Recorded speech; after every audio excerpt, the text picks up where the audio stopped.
What a day. Just putting up those finishing touches on my Ys 8 review. Bam! Done. I can't wait to share this with everybody. I wonder what ThePowerUpMushroom's up to. I haven't heard from him in a while. Let's go check out his channel. What is he doing? Seriously. I've had 11 reviews this year and he's only uploaded 3 videos. I'm gonna call and give him a piece of my mind.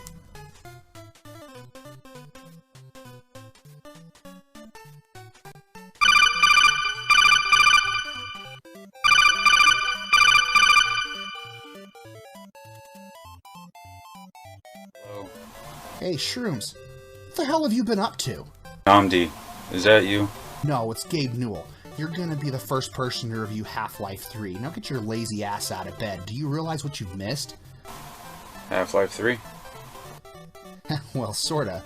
But Half-Life 3 is only in your dreams. We all know Gabe doesn't know how to count to 3. EA shit bricks, Final Fantasy 16 was announced, Final Fantasy 7 Remake released, and not even a review? You left me alone to fight the rabid mobs of Kingdom Hearts 3, and not even a video talking about your thoughts? Speaking of videos, where are those so-called classic reviews you kept on promising? Did you forget about the one-up talk show? I had to create my own talk show just to keep your legacy going. Shit's hit the fan in the gaming landscape, and it's about time you come out of retirement, Shrooms. Seriously, man, Square Enix has a better productivity than you these days. You miss me, don't you? Of course I miss you, man. We're in this together. Now, would you just upload a damn video so I can like it, please? Well, better get to it. Ah, yes. Mega Man, aka Rockman, aka the Blue Bomber, aka a man who is not just a man, but, well, a Mega Man. Mega Man was released back in the day before I was even thought of, but the impact this little guy has made was pretty significant, spawning his own franchise that would go on to make Capcom buttloads of dollary dudes and spawn sequels after sequels after sequels after sequels, and spin-offs after spin-offs after spin-offs of sequels and sequels of spin-offs. Okay, you know what? There are too many to count here, but along with that, Capcom also wanted to make sure that every generation could have a chance to experience Mega Man and all his glory. Thus, they released many Mega Man collections over the years. Some great, some not so great, but you know what? Today, I want to take a close look at the more recent collection they released that includes Mega Man 1 through 6. All original 6 Mega Man games released on the NES, now brought to you your home console and 3DS. The Mega Man Legacy Collection. Pop that thing into your PlayStation 4 or Xbox and 3DS, and let's get ready to...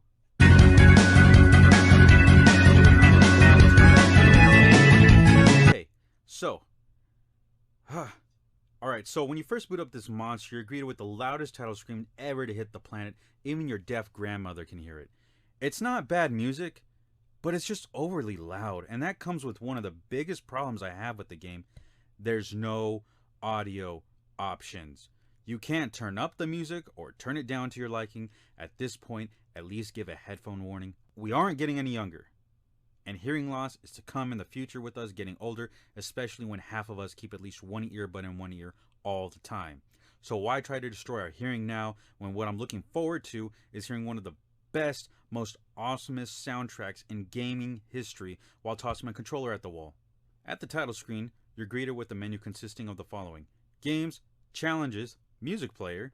This is where you'll be setting up your favorite Mega Man tunes as background music for your home, so don't forget this one. And options and controls. And just to answer your question early, yes, you can map all the buttons in the game to your liking. No extra charge. On top of all these options, you can also choose which version of Mega Man you'd like to play, either the Japanese release, where you'll be playing as Rockman, or the other version. Really, the only major difference here is a name change. Once you've configured your controls and gotten past the start screen, you are greeted with all 6 Mega Man games ready to play. No having to beat the first one to unlock the second one. This is just Capcom straight up saying, here's the Mega Man 2 game, and all the other games we already know you're probably not going to touch. Yeah, no, I'm not kidding, guys. If you go to the trophy completion list on these games, seriously, Mega Man 2 is like the only game people ever complete. Granted, the completion rate for these games aren't very high, but everyone's here for Mega Man 2. Under each game, you have a museum that has drawings and artwork from the respective game of your choosing, along with mini bios you can read about enemies and characters, and of course, the option to change your controls, and no audio options. Like, is that too much to ask? Anyways, Mega Man 1 is where we start. 6 robots are evil, and you have to take them down and stop Dr. Wily from taking over the world, basically. So, 6 robots, aka bosses, that means 6 main stages and 36 different orders you can choose to tackle this game. And from that point on, for every main entry, it's 8 robots, aka bosses, that means 8 stages, 64 different orders you can choose to tackle the games. For real, from the beginning, you're given the option to choose which boss you're going to take on first, and that's what I've always loved about the Mega Man games, is the options.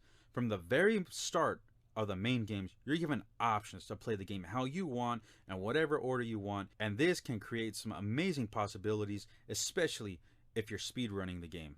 After you choose your main path, you're off. Just jump and shoot to your heart's content. Mega Man 1 is a challenge from the get-go. No matter what stage you choose, these enemies show no mercy. You're gonna die a lot. And this is where one of my favorite features of the game come into play, the rewind and save feature. Now this feature was included in an update patch for the PS4 and Xbox One versions. Not sure about the 3DS, I haven't checked there, and I'm not sure about the Switch because I have not picked that one up yet. But from what I know, it's in there right out of the box. But on the PS4 and Xbox Ones, you're going to need an update. Yes, I know for the purists out there, I know you're shunning me because back in the day, this did not exist. Once you wasted your lives, too bad, start over. It was the days of the NES. And yes, while the Mega Man games in the future would somewhat fix this issue with passwords in future installments, Mega Man 1 has no such feature. So this rewind and save feature is very much appreciated here. Save where you want, when you want. No need to have to worry about starting the game from the beginning anymore. Just load up your save or use it as a checkpoint. The choice is yours. The future is now. If you die and forget to save, no worries. The rewind button is just going to erase a lot of your mistakes because you're going to make them. A lot of them. Once you've cheated your way to the boss of your choosing, defeat that boss and gain his power. Now you can switch weapons with the tap of a button or opening the menu and selecting your abilities. These abilities are what add more depth to the Mega Man games. You see, each boss has an ability you can gain from them, and each ability is either super effective or not very effective to other bosses, making it either easier or harder depending on the abilities you use at any given time. These abilities / weapons will help you get to secret areas, make boss fights easier, or get you out of tough situations.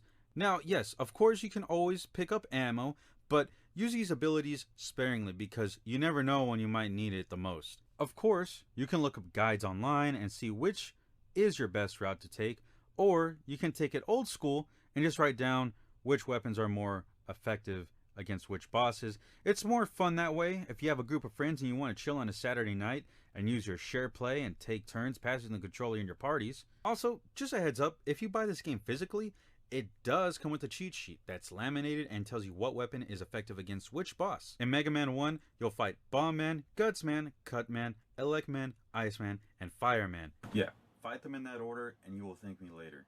After many mistakes, I'm sure you'll beat the game and all is good in the world of Mega Man. Until Capcom sees how much money Mega Man made, then they said, we better make more money. What can we do to make more money? Then they slapped the number 2 on the box, renamed all the robots, added 2 more robots to make a total of 8 new robots, making 8 new abilities, and made the best soundtrack to ever hit that literally blew the world away and gave birth to the pick of destiny. But seriously though, Mega Man 2 has to have like probably one of the most memorable soundtracks ever. Yes, the other games have great soundtracks, but Mega Man 2, man, each tune in this game was catchy. Mega Man 2 built upon the first game and made everything better. The enemies, the abilities, the music, and the title screen. Like, guys, the title screen.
a title screen like Mega Man 2.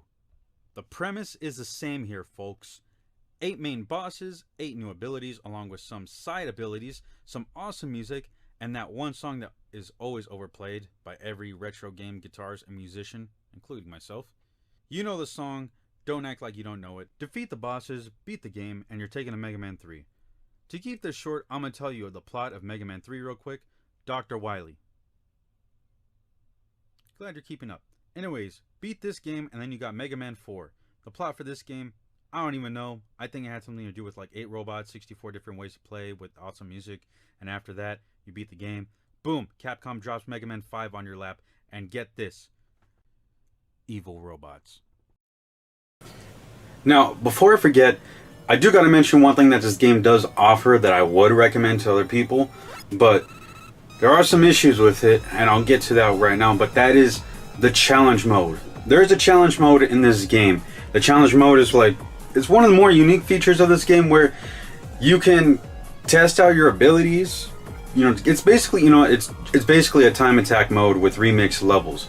For instance, you have like levels like Mega Man 1 where you're gonna go through all, like all the stages of Mega Man 1 just sliced up, and every time you get to one section of the stage, it cuts to another section of the next stage, and it goes on, continuously.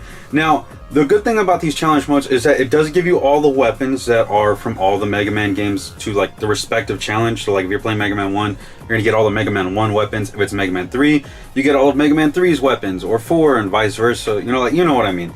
So you'll get access to the whole arsenal for that game.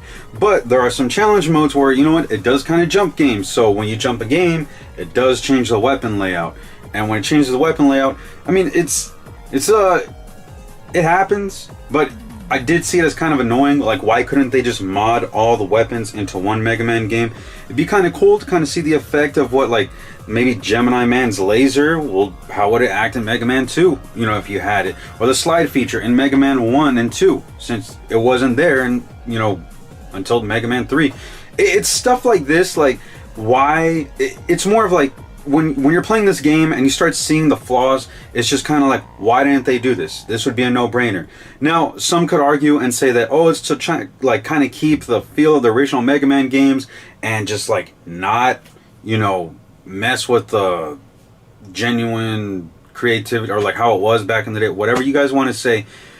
I say, if you can make it better, make it better. Because, let me tell you something. When you use Gemini Man's laser in Mega Man 3, this is what you're put up with. Whatever's right here that I'm pointing at on the screen, I have to deal with that. And it happens the farther you go. So, Mega Man 1 and 2, you know what? There wasn't a lot of lag time. There wasn't a lot of frame rate drops. But once you hit Mega Man 3, and, back in the day, the NES was already starting to push it a little bit. And then you hit Mega Man 4, then 5, and then, oh my goodness, Mega Man 6. Your frame rate drops are just gonna plummet. It's almost like, okay, look, if you're playing on the PC, which I have this game on the PC as well, if you're playing on the PC and it starts chugging, sometimes you think, yo, is something wrong with my PC? Why is it working like this? Like, it's running almost as bad as the iPhone Mega Man games. Not as bad, but when a lot of things start happening on screen, things do tend to happen. And it gets really annoying. Like, the frame drops, sometimes I just can't handle it, and it just makes me want to turn it off. Especially once the frame rate drops stop, then it's input lag. Not only that, when I had been playing it on my PC, my PC's alright. It's decent enough, and it should be able to run an 8-bit game. But every time I load a Mega Man Legacy Collection, I don't know what goes on with my PC, but everything else on my PC just lags. So, on the PC, I wouldn't recommend getting this game at all, unless you won't go ahead and download the mods that I'm pretty sure that people have made. I haven't done it yet, but I'm pretty sure people have done it. Anyways, in this challenge mode, you can earn bronze, silver, and gold medals. These medals are, again, it's a time attack mode. The faster you can complete the levels, the better your score is. They have leaderboards. Leaderboards you can check out. Leaderboards you can, like, kind of put yourself against your friends, or you can't even put yourself against the world, because I do like that. There are leaderboards for challenge mode, but there's no leaderboards for the regular games. At least I haven't seen it. If I missed it, tell me, but I did not see no leaderboards for the regular game. It'd be nice, because what this game kind of encourages is speed running. Those challenges kind of encourage, hey, how fast can you beat this boss rush mode in Mega Man 3? Or like, how fast can you get through all these levels in Mega Man 2? Or how fast can you beat the dragon in Mega Man 2? How fast can you beat Dr. Wily's stages? It's challenges like that, and they're really emphasizing like, hey, beat it as fast as you can, especially when they give you like almost unlimited ammo with all the weapons in the games. It's kind of, like I said, it's kind of encouraged. So when you can't get a leaderboard mode in the original Mega Man games, there's an issue. Now, again, like I said, the lag and everything kind of kills the whole thing.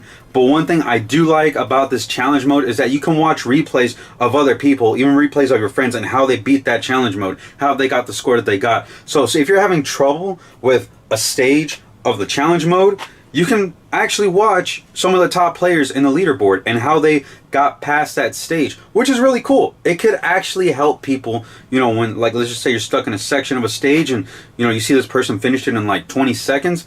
You can go and look at how they finished it in 20 seconds. That way you know.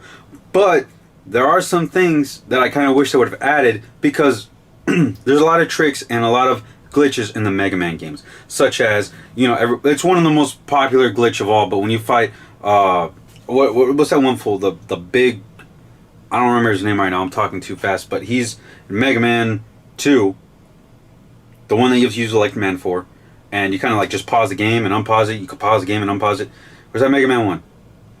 I played too many of them today. Yeah, that glitch, I mean, it's pretty self-explanatory, but there are a lot of other glitches. Like in Mega Man 2 or Dr. Wily Stage 1, you can beat that dragon in like 2 seconds. Like, I don't know how people do it. I wish there was an input, like, controller thing where you could see people press the buttons at the specific times.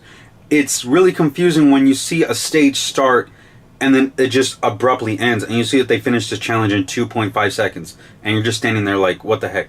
How do you do that? Because you're never going to be on the top of the leaderboard, ever, until you learn what they did. Now, again, that's like probably one of my biggest gripes about this game. I mean, it packs a punch with the challenges. I mean, it's cool, but it doesn't work. And that's really bad. I don't want to say that out about like a collection of some of my favorite games of all time that are right here. And these games really, they made history, but they didn't do nothing to improve it. These games run like crap. That, like I said, they're playable. You can still play it, and they, you know, they're really enjoyable. But no question about it, without, like, even with all the updates that they did add, it didn't improve anything how the games runs. It still has slowdown, input lags, sprite flickering, like I've mentioned before. Which the sprite flickering, like I said, as the farther you get in, like Mega Man, like 3, 4, 5, 6, the sprite flickering just, oh my god, bro. Like, someone could have a seizure. Why can't they fix that? They fixed it in the Complete Works games on the PS3, or the Complete Works actually when they were originally released on the PS1. They fixed it. No sprite flickering. You had the original version, which would have sprite flickering, or you had the remastered version, which didn't. Why can't they do that? It doesn't make sense. There's no reason for them not to. Again, like, that is probably one of my biggest things. This collection, it's okay if you don't have a PS3. Pick up the Mega Man Legacy Collection. It's probably the only way you're going to be able to play like Mega Man at all, like 1 through 6, unless you download an emulator and then some mods to fix the sprite flickering and all the other issues I have. Granted, this would have been a great collection if the games just ran properly, but I can't recommend somebody who's never played Mega Man to, like, hey, pick this up because it has all 6 Mega Man games when there's better ways to play. Now, if you're stuck on console, I'm not trying to, like, bash this game, like, to the point where it's like you guys aren't going to touch it. If you have a console, it's not the worst. I mean, it probably is the worst way, but you can play it. It is playable, but I'm just saying from what I've played before, and once, like, I don't know, man. It's like let's just say, like, you have brownies that you made at home. They're never going to top, like, your brownies at home are always going to be better than the brownies they sell like at a gas station. or like the ones they sold in your school or they give out in the school lunches. They're brownies, they do the job, but they're not as good as home brownies or homemade cookies. They're just not. It's just incomparable. It's like Subway cookies comparing them to McDonald's cookies. Subway cookies, they're cold, they're dry. But McDonald's cookies, they're rich, they're fattening, and they taste good, and they make you feel good afterwards. But you hate yourself. You know? It's like that. You can't. You just can't. Once you played something better, I can't play this all the way through because I've had better experiences on different consoles. And I'd rather play the Mega Man games on those consoles. But anyways, I think you guys got the gist of how I feel about this collection. Love it. I hate it. At the same time, it is what it is. But that's another game I will just throw back on my shelf. Maybe finish all the trophies later when I can. But anyways, yeah, those are my thoughts on the Mega Man Legacy Collection. I really hope you guys enjoyed it. This is a new series I'm going to start, and one that I'm 100% sticking to. I'm not slacking off anymore. I'm actually going to probably pick another random game. So if you guys have suggestions, just blurt it out, because right now I can pretty much play anything. But anyways, let me know what you guys thought about this review. If you guys want to see more, what games you guys want me to review, whatever. It's going to be in-depth reviews. I'm just sorry it took so long. I'm sorry I have been away forever. There's just been a lot going on, and now I have free time because I have free time. 50,100. But anyways, thank you guys for watching. Remember to like, comment, subscribe, and remember, when you guys are gaming, power up.